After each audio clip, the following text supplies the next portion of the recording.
Vincent Bolloré n'est pas un actionnaire comme les autres. On a un énorme groupe de médias qui agit totalement hors des clous. On n'est plus dans la production journalistique, on est dans autre chose. C'est une vision du journalisme aux ordres.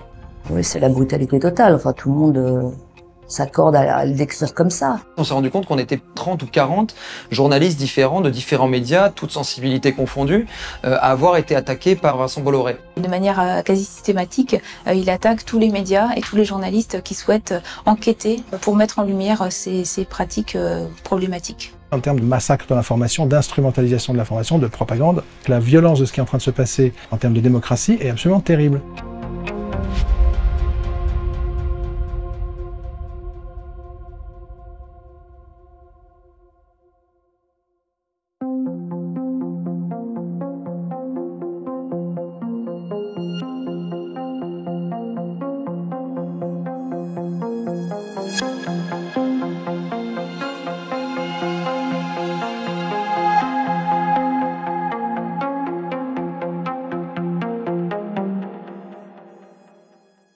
Vincent Bolloré n'est pas un actionnaire comme les autres, parce qu'on a pu voir dans d'autres médias dont il a pris le contrôle, la manière dont ça s'était passé, la grande grève d'e-télé qui nous avait tous beaucoup marqués dans le métier. C'est ça qu'on ne voulait pas qu'il arrive à Europe 1 et c'est ça qu'on redoutait.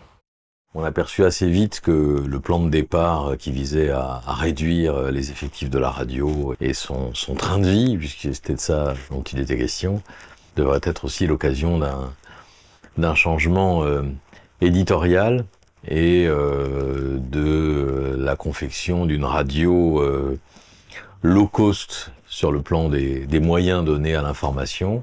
Il y a sûrement plusieurs manières de faire l'information, mais il doit y avoir des fondamentaux qui restent et qui sont de vérifier des faits, de les décrypter et de les décrypter dans un souci de pluralisme et d'honnêteté intellectuelle. Voilà. Ce qu'on a comme exemple sous les yeux, c'est CNews. C'est une soi-disant chaîne d'information qui en réalité est une chaîne d'opinion. Et donc il y a très peu d'informations en réalité. C'est vraiment des gens qui expriment une opinion extrêmement tranchée, pas dans la nuance, souvent peu informée. Ils ont fait une chaîne qui ne coûte pas cher et qui fait de l'audience. Donc pour un patron d'industrie, franchement, je pense que c'est parfait. Par contre, pour l'indépendance éditoriale et la notion qu'on se fait du journalisme, pas forcément, on va dire. C'est pas la couleur de l'idéologie qui nous effrayait, c'est simplement la façon de s'éloigner des principes du journalisme tel que Europe 1 le pratiquait depuis plus de 60 ans. Voilà. Quand ça arrive, c'est extrêmement douloureux parce que vous vous sentez très impuissant. L'ensemble des journalistes, enfin l'immense majorité des journalistes a vécu ça un peu comme un braquage. C'est d'une violence. Aucune réponse, si vous n'êtes pas content, vous partez. Et puis au fur et à mesure, voilà, ça a duré le temps que ça a duré, quoi, plus d'1 mois de grève, pour qu'au final on soit, je sais plus combien, 120, une centaine à partir, quoi. C'est extrêmement violent, mais c'est sans doute les méthodes d'un raideur. C'est-à-dire quelqu'un qui va arriver dans une boîte, qui va couper toutes les têtes et puis qui va refaire son truc. Alors les rédactions sont pas habituées à ça, mais il va se retrouver avec des gens qui soit sont d'accord, soit n'osent pas parler, mais qui en tout cas sont mis au pas.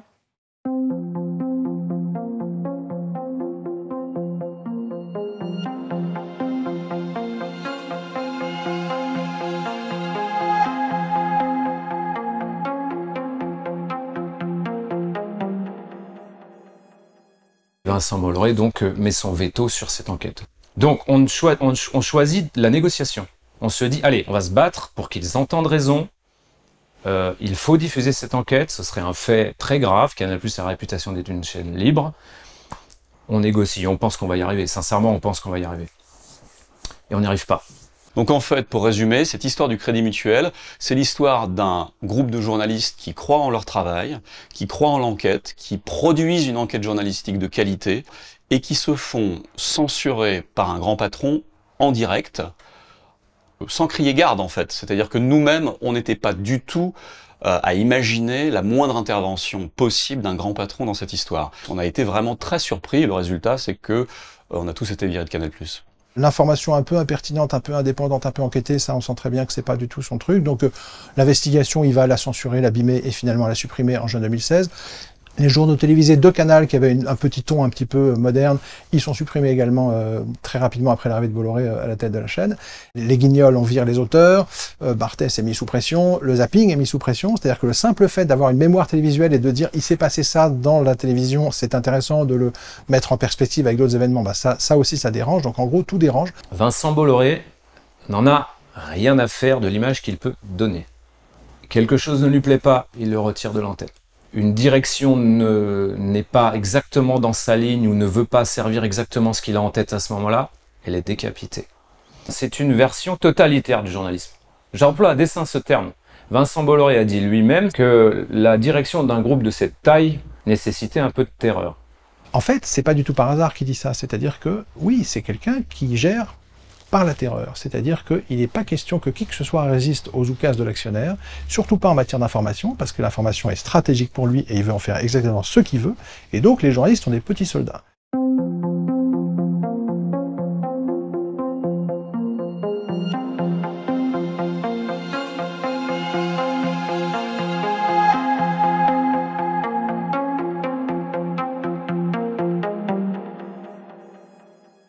Il se trouve que ce procès-là correspond à un tournant dans la stratégie de Vincent Bolloré, c'est-à-dire qu'à partir de ce moment-là, Vincent Bolloré, le groupe Vincent Bolloré, va poursuivre quasiment systématiquement tous les journalistes, les associations ou les ONG qui vont évoquer ces activités africaines. Je pense que c'est normal qu'un grand patron comme Vincent Bolloré puisse attaquer un journaliste si jamais il s'estime diffamé. On ne peut pas raconter n'importe quoi dans nos articles et dans nos reportages, mais là on a l'impression que de la part de Vincent Bolloré, il y a un abus de procédure. J'ai eu au total 5 audiences face à Vincent Bolloré, 5 procès, on a gagné les 5. Basta a publié un article, une enquête sur l'accaparement des terres dans les pays du Sud, dans laquelle le groupe Bolloré était cité. On avait envisagé effectivement que cet article ne plairait pas à certaines multinationales et pour le moment, on n'a eu aucun problème avec aucune autre entreprise à part le groupe Bolloré. La procédure pour diffamation, ça lui suffit pas à Bolloré. Il va aussi vous attaquer devant le tribunal de commerce en expliquant que ce que vous avez fait, non seulement c'est diffamatoire, mais c'est même du dénigrement. Vous faites de la concurrence déloyale parce que vous-même vous êtes un média et vous ne supportez pas la manière dont lui pratique ses médias.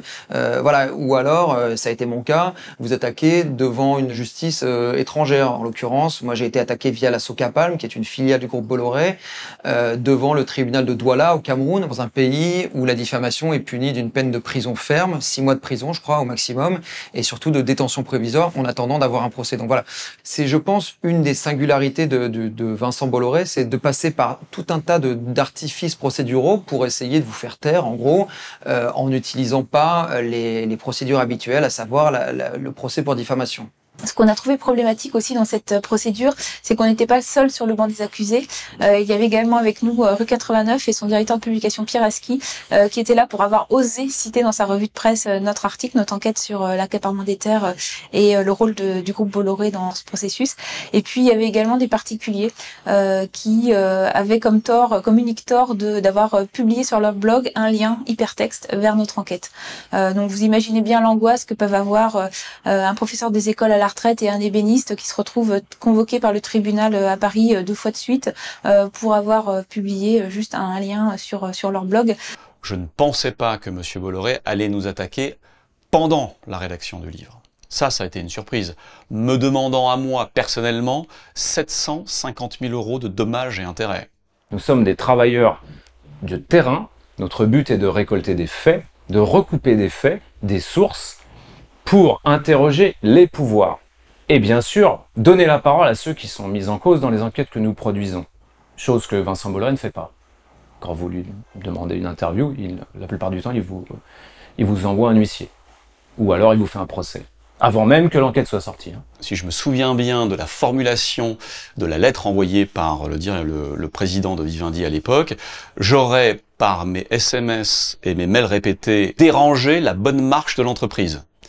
C'est-à-dire qu'à cette époque-là, je ne faisais que le contradictoire, c'est-à-dire que je demandais l'avis des gens que je citais dans le livre pour qu'ils puissent me répondre.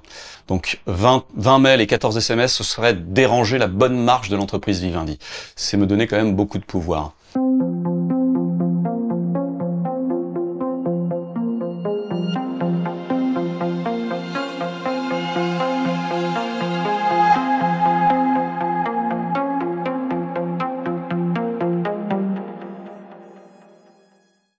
Si je compte bien, ça fait plus de 10 ans que j'ai des procédures judiciaires avec Vincent Bolloré.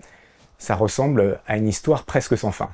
J'ai été 5 fois opposé à lui dans des tribunaux français. Les 5 fois j'ai gagné, les 5 fois il a perdu. Et néanmoins, je sais que ça a coûté extrêmement cher à mon employeur, que France Télévisions en est à plusieurs centaines de milliers d'euros de frais de procédure. Et c'est pas quelque chose que je trouve normal. Ce qui nous a vraiment posé souci dans cette démarche, c'est l'acharnement dont il a fait preuve, le fait qu'il fasse appel d'une décision de justice, qu'il aille jusqu'en cour de cassation. On ne sait pas combien d'années ça va durer, on ne sait pas s'il va y avoir un procès ou s'il va y en avoir plusieurs. On ne sait pas combien ça va coûter à notre média. Donc c'est des incertitudes qui sont problématiques et qui sont des menaces vraiment pour notre travail.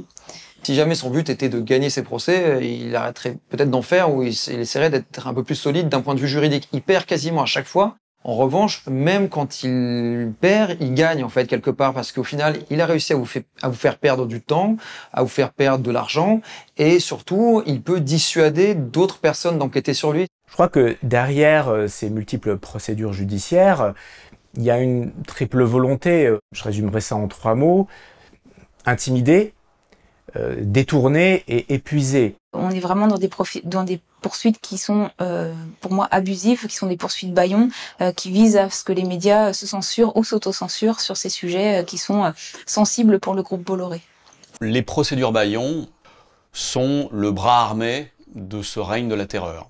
Donc vous prenez des risques éditoriaux et juridiques énormes en enquêtant sur Vincent Bolloré. Ça suffit à écraser toute velléité d'enquête chez 90 ou 95% de la population des journalistes qui aimeraient s'intéresser à Vincent Bolloré.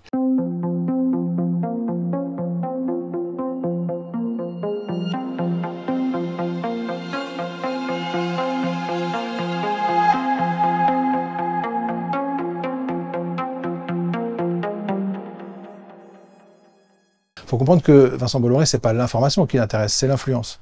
Et donc, pour avoir une influence qui lui permet soit d'être ami avec les politiques, soit de signer des contrats en Afrique, eh bien, il faut qu'il donne l'impression qu'il a une influence médiatique importante. Vincent Bolloré a un énorme groupe.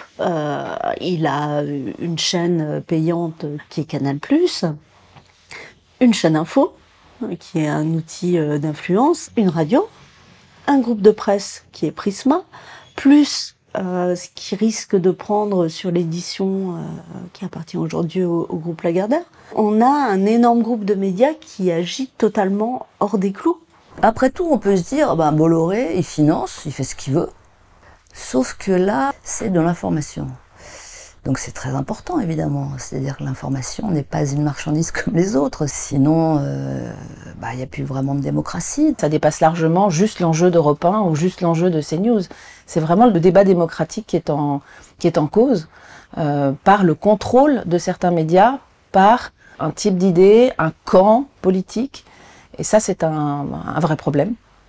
La raison d'être et le modèle économique de certaines chaînes d'information, c'est pas de produire de la vérité, c'est pas de fabriquer de l'information, c'est de fabriquer de la discorde, de la polémique, ce qu'on appelle des clashs ou du buzz. Donc c'est d'une nature très différente. C'est pour ça que je parle d'un renversement historique de la fonction du journalisme. Je pense que Vincent Bolloré assume totalement d'instrumentaliser l'information. Et comme les politiques ne font pas appliquer les lois, en l'occurrence la loi Bloch, qui en principe interdit à un actionnaire d'entraver la liberté éditoriale pour protéger ses intérêts de businessman, et à force de laisser faire, les politiques ont laissé ces industriels mettre la main sur 95% des médias privés français, au point qu'aujourd'hui, quelqu'un qui voudrait aller briguer le suffrage des électeurs en France aurait beaucoup de mal à se passer de ces médias privés et donc est obligé de montrer patte blanche. Donc la démocratie est dévoyée gravement parce que les politiques n'ont pas juste imposé une autorité publique qui défend l'intérêt général. Donc en fait, remettre au centre du jeu l'intérêt général, remettre au centre du jeu ce que nous sommes, nous journalistes, est une priorité en ce moment, dans un moment où les médias sont extrêmement concentrés, dans un moment où les grands patrons, que ce soit Monsieur Bolloré ou d'autres, ont d'énormes pouvoirs sur la presse. Donc remettre au centre du jeu le fait que nous faisons partie, nous journalistes, à notre niveau, du système démocratique. C'est capital dans une période très tendue, très violente, où les médias sont très critiqués.